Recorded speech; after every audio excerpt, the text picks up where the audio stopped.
Bonjour à tous. Aujourd'hui, je voudrais vous présenter deux actions. Une que j'aimerais acheter, sur laquelle j'aimerais rentrer pour garnir mon portefeuille PEA, et une autre qui est aussi en correction et dont on m'a beaucoup parlé, sur laquelle je suis plus sceptique, et je vais vous proposer finalement une alternative à cette action sur laquelle personnellement je ne rentrerai pas.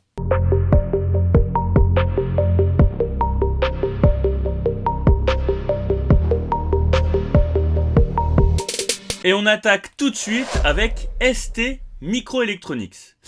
C'est une multinationale franco-italienne qui est spécialisée dans la conception de puces électroniques. L'entreprise, elle appartient donc au secteur de la technologie. Son siège, il est à Genève, en Suisse. C'est une entreprise qui est aussi présente à Taïwan, au Maroc et au Canada. Alors, c'est une société qui a pour concurrent d'autres très grosses entreprises comme Nvidia, Micron, Infineon, ASML ou encore Samsung. Alors, pour en revenir à ST Microelectronics, c'est une société qui commercialise des systèmes d'aide avancés à la conduite, qu'on appelle aussi ADAS, pour les voitures et pour la mobilité intelligente. Par exemple, les systèmes d'aide à la conduite qui vous indiquent que il y a quelqu'un dans votre angle mort sur vos rétroviseurs. Par exemple, c'est qu'un petit exemple, et il y en a plein d'autres. C'est une entreprise qui commercialise aussi des matériaux semi-conducteurs à large bande, ce que ne fait pas ASML par exemple. On va pas rentrer dans le détail, mais en gros, c'est des semi-conducteurs qui sont liés à la puissance et à l'énergie. Elle commercialise aussi des produits pour l'Internet des objets, la 5G et la collecte du Big Data.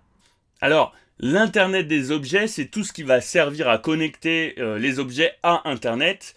Et la collecte du Big Data, en ce moment, on est en train de vivre une explosion de la quantité d'informations finalement sur Internet. Et c'est tout ce qui va être lié à ça. Dans les clients de ST Microelectronics, on a entre autres Apple, Bosch, Schneider Electric, sur laquelle je suis aussi positionné, Philips, Nokia, Porsche, Volkswagen ou encore Continental.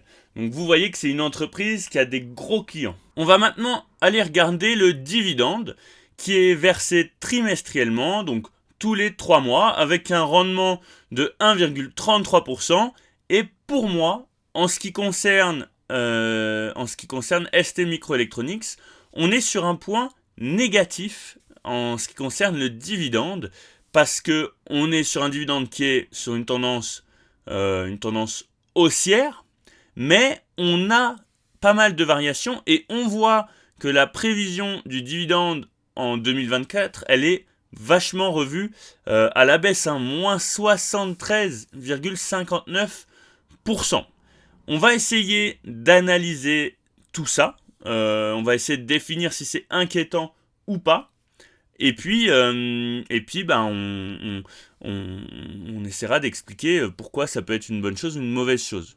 On a aussi un payout ratio de 5,16%. C'est pas terrible. C'est pas terrible pour ST Microelectronics. Donc on va aller s'intéresser au cours de l'action. On voit quand même que c'est une action qui a pas mal monté depuis 2013. On va aller voir sur Zone Bourse. Pour ST Microelectronics, en termes de graphique, on voit qu'on a eu un top de marché en 2000 avec la bulle Internet. On a chuté quasiment au plus bas que le cours de l'action est connu. Donc ça a quand même mis 10 ans, quasiment 9 ans. Donc ça veut dire que ceux qui avaient investi au top n'ont pas revu encore aujourd'hui leur capital avec l'action ST Microelectronics. Aujourd'hui, on est sur une configuration un petit peu particulière. Hop, on voit qu'on avait un canal haussier qui est défini par le support bleu là, et on voit qu'on a cassé ce support par le bas. Donc, on s'attend à aller chercher plus bas, soit sur la moyenne mobile 200 périodes qui est juste là, on pourrait rebondir sur cette moyenne mobile, soit sur le support des 33 qui est juste ici, voire aller chercher encore plus bas. Alors cette baisse, elle peut être liée aussi à ce dividende là qui est en grosse diminution, qui peut faire peur aux actionnaires dans le sens où ça veut dire que l'entreprise ben elle n'est pas capable de maintenir son dividende. En termes de notation, on voit qu'on est quand même bien noté chez Zone Bourse. Hein. À part en termes de valorisation, c'est quand même correct, hein, mais on pourrait aller chercher plus bas. Donc on va s'intéresser un peu à notre analyse fondamentale et on va aller tout de suite dans les finances. Hop. Alors, on commence toujours par le PER.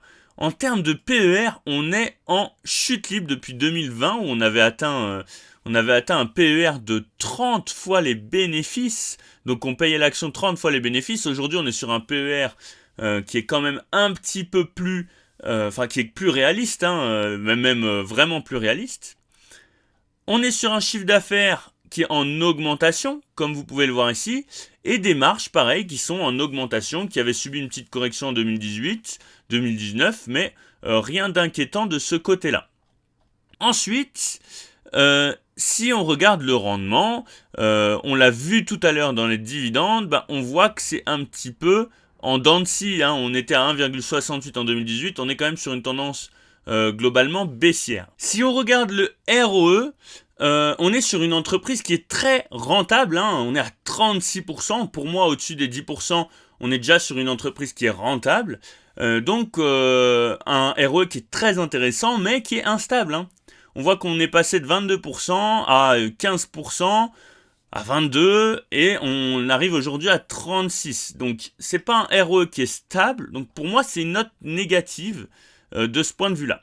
En termes de trésorerie, c'est correct. C'est une trésorerie qui est en augmentation, mais on voit quand même qu'on a des difficultés à dégager de la trésorerie par rapport au chiffre d'affaires, hein. La trésorerie moins dette en bleu et chiffre d'affaires qui est en noir. On voit qu'en termes de proportionnalité, on a quand même du mal à dégager de la trésorerie par rapport au chiffre d'affaires. Donc voilà, c'est une entreprise qui est bien notée, mais pour moi, il y a quand même des points négatifs, notamment en termes de dividendes et en termes, vis-à-vis de certaines instabilités qui sont liées au ROE, hein, donc qui vise à définir la rentabilité d'une entreprise. Pour moi, c'est une entreprise qui a encore du mal à créer de la trésorerie. Donc rapidement, je veux vous parler d'ASML. Pour moi, une entreprise qui évolue dans le même secteur d'activité que STMicroelectronics et qui est plus intéressante à mon sens. Alors c'est vrai qu'aujourd'hui, en termes de PER, on est à 28, hein, sachant qu'on est à 8, quasi 8-9 pour STMicroelectronics, mais personnellement, je suis prêt à payer une action avec un PER plus élevé, mais une entreprise qui pour moi sera plus rentable et qui sur le long terme me sera plus bénéfique, hein. Vous voyez par exemple pour STMicroelectronics, on n'a pas encore atteint la TH qu'on a eu en 2000. Regardez ASML, hein. En 2000 on était là, en 5 ans on avait déjà récupéré notre mise si on avait investi sur la TH qu'on a vécue pendant la bulle internet. Donc ne serait-ce que ça, hein. Ensuite on va aller voir un petit peu l'aspect financier. On a une vidéo sur la chaîne qui est dédiée à ASML, donc je vous laisse aller la voir si c'est une entreprise qui vous intéresse. On est sur un chiffre d'affaires haussier, on est sur des marges qui sont légèrement plus élevées en moyenne que celles de STMicroelectronics, donc c'est intéressant, hein. En ce qui concerne le ROE, hop, vous voyez qu'en termes de ROE, on est plus élevé, hein. On était à 36 si je ne m'abuse sur STMicroelectronics, on est à 60 ici, et on voit qu'on est quand même sur une pente beaucoup plus ascendante que celle de STMicroelectronics.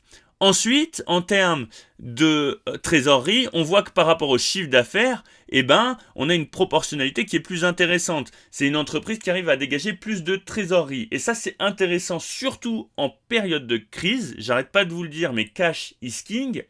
C'est-à-dire qu'une entreprise qui arrive à générer du cash, donc de la trésorerie, s'en sortira mieux en période de crise. Ce qui n'est pas forcément le cas pour STMicroelectronics. Donc voilà, hein, je vous la faisais rapidement pour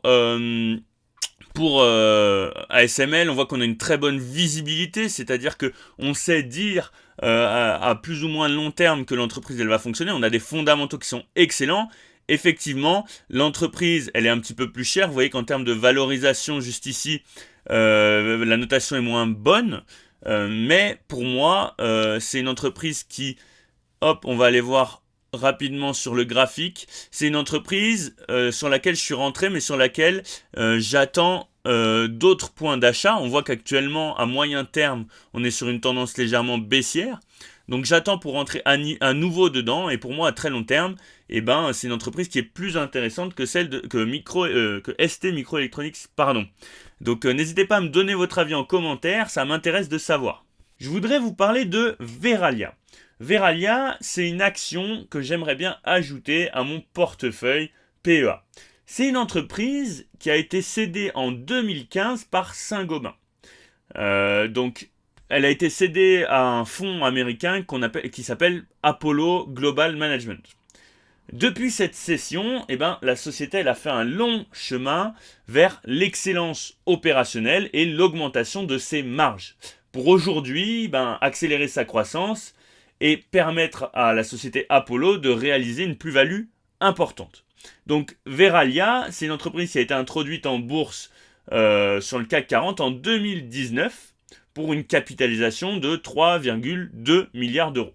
Sur un an glissant, l'action Verallia, elle n'a pas cessé de croître pour aujourd'hui devenir l'une des meilleures performances du SBF 120 avec une hausse de 67%. Et ce regain d'intérêt par le marché, il s'explique par une hausse des marges de la société et une visibilité importante grâce à une très bonne gestion, notamment du coût de l'électricité qui a beaucoup augmenté ces derniers temps, et une croissance de plus de 20%, ce qui dépasse largement la croissance de son secteur. Aujourd'hui, Verallia, c'est le leader européen et le 3e producteur mondial d'emballage en verre pour les boissons et les produits alimentaires. Et c'est une entreprise qui collabore avec des clients prestigieux comme LVMH, Rémy Cointreau, Ferrero ou encore Pernod Ricard. En termes de structure du capital, on peut noter qu'on a 57% de l'action qui est négociée au flottant. Ensuite, on a environ 4% d'autodétention, 4% qui est détenu par les salariés, donc ça c'est toujours intéressant, parce qu'on sait que c'est des gens qui sont impliqués dans le projet, donc c'est toujours intéressant, et 28% donc actionnaire majoritaire finalement qui est BWSA, et ensuite on a BPI France. En termes de management, c'est une entreprise qui a 5 objectifs. Donc le premier c'est la hausse finalement de la rentabilité des usines. En 2, la hausse de l'utilisation du calcain qui permet de réduire la facture énergétique. En 3, la croissance externe pour renforcer sa position sur les différents segments sur lesquels elle opère. Ensuite, en 4, et ce qui va commencer à être intéressant pour nous les actionnaires, le rachat d'actions. Et en 5, la croissance du dividende. Et justement, en termes de dividende, on a un dividende qui est versé une fois par an.